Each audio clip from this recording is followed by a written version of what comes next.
With the ongoing situation in Gaza, a lot of people are becoming curious to know what is going on there. What is the history of that place and what is the history of the atrocities going on there. People are turning towards traditional media and also social media to learn about the facts and figures of that place. But in today's day and age, when there is an extreme bombardment of information from left and right, how do we ascertain what we are reading and what we are learning about is the truth and not the false?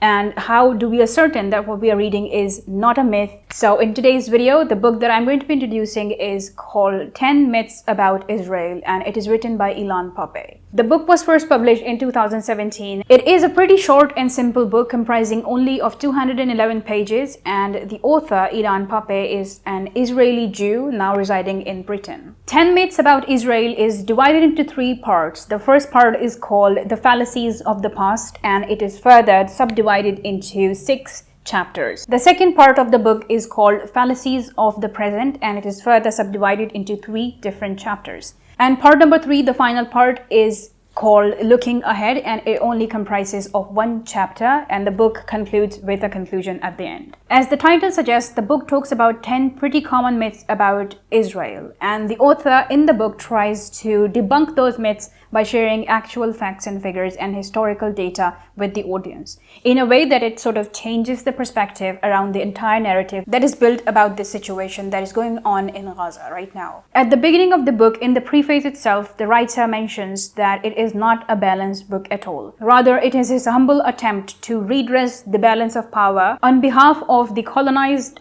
occupied, and oppressed Palestinians. Some of the things that this book touches upon are historical revisionism, human rights and justice, narrative and identity, and also the role of international community. Let's move forward and take a look at the 10 myths that the author has talked about. Ilan Pappe says the Israeli government has tried to change the narrative and change the history of that place and tried to sort of mold the narratives and mold the minds of the people according to these myths, so that what is prevalently known today is a myth, not actual facts. And the actual Palestinian history has been buried under these myths. So he has tried his level best to do justice with all of the facts and figures and sort of tried to change the perspective of the narrative that is prevalent in today's time. In part 1 of the book, the author talks about the fallacies of the past, and as I mentioned earlier, it comprises of 6 myths, 6 different chapters that this part is subdivided into. The first myth is Palestine was an empty land. According to Israeli sources,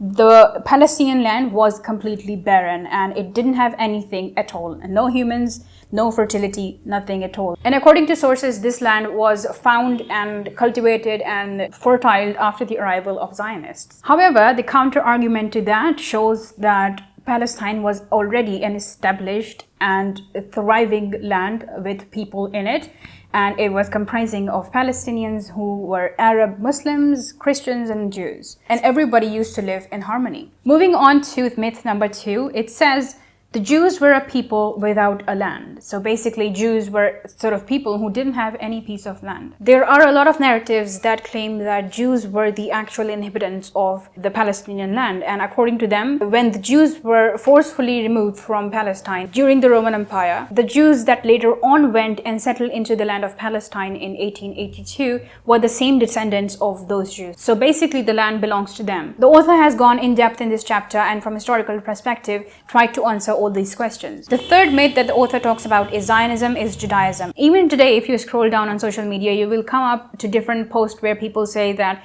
being anti-Zionist doesn't mean anti-Semitic. Similarly, the author claims that Zionism has no whatsoever correlation with Judaism. Judaism and Zionism are both different, and the ideologies that Zionism is based on are completely different than what the ideologies of Judaism are. And this is not according to the author, but this is according to the rabbis. The author has tried to refute this equation through a historical assessment of Jewish attitudes towards Zionism. And he has also tried to analyze the Zionist manipulation of Judaism for colonialism and later on for strategic purposes. In this chapter, we also go to the very roots of Zionism and we understand how this movement, how this ideology came about and who was the founder of it and what was the thought process behind it all. The fourth myth that the author talks about is Zionism is not colonialism. As we already know that the land of Palestine was not empty, rather it had its own indigenous population there already.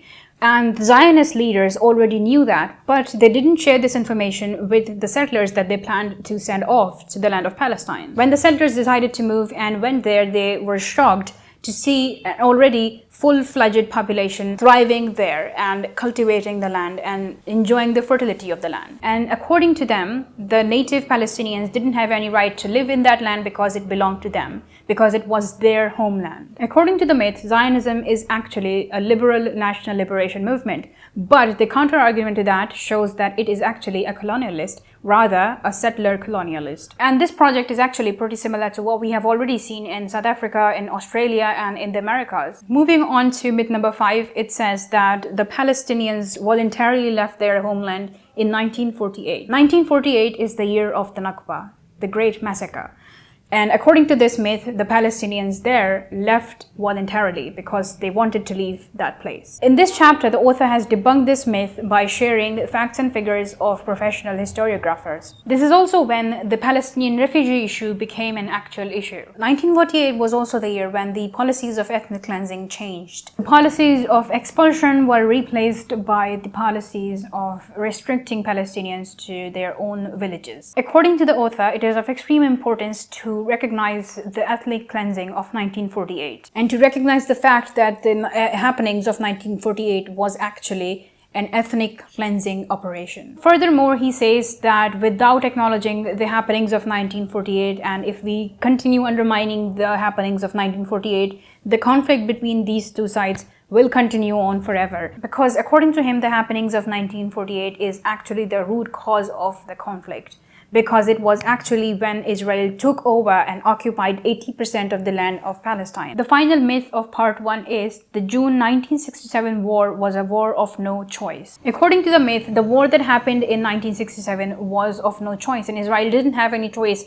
but to fight. But according to the author, it was a pre-planned event. It was all pre-planned by Israel, and they wanted to get done with what was started in 1948 and what they couldn't achieve, and that was the total takeover of Palestine. The takeover of the Gaza Strip and the West Bank had been planned since 1948, and it did not cease until the historical opportunity offered by a reckless Egyptian decision in June 1967. And he further argues that the Israeli policies immediately after the occupation points towards the fact that Israel already suspected this outcome and it was prepared for it. We move on to part number 2 of the book, and it talks about fallacies of the present. As I mentioned earlier, it comprises of 3 sub-chapters. And the first myth in this chapter talks about the fact that Israel is the only democracy in the Middle East. The author questions in this chapter, is Israel a democratic state or is it not a democratic state? And he goes on and makes a case for the latter, that is, Israel is not a democratic state by the status of the Palestinians in the land. The author mentions something beautiful, and he says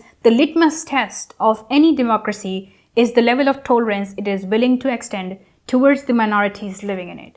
It is such an important statement. In the 8th chapter of the book, the author talks about the Oslo mythologies. The Oslo Accord was signed in September 1993. In this chapter, the author makes us think if the Oslo Accord was actually a peace settlement and a peace accord that later on failed, or was it a successful ploy by the Israelis to deepen the occupation? In the 9th chapter, we talk about the Gaza mythologies, and the author applies the same logic and the same understanding to the Gaza mythologies as well, and what is happening in Gaza right now, even today. What is a widely known fact today is that the atrocities that are happening in Gaza are because of the presence of Hamas. However, the author tries to debunk this myth and takes us through a different perspective and a different narrative of what is happening in Gaza and also what has been happening in Gaza since the turn of last century. Finally, we move on to the last part of the book, looking ahead, and it only comprises of one myth,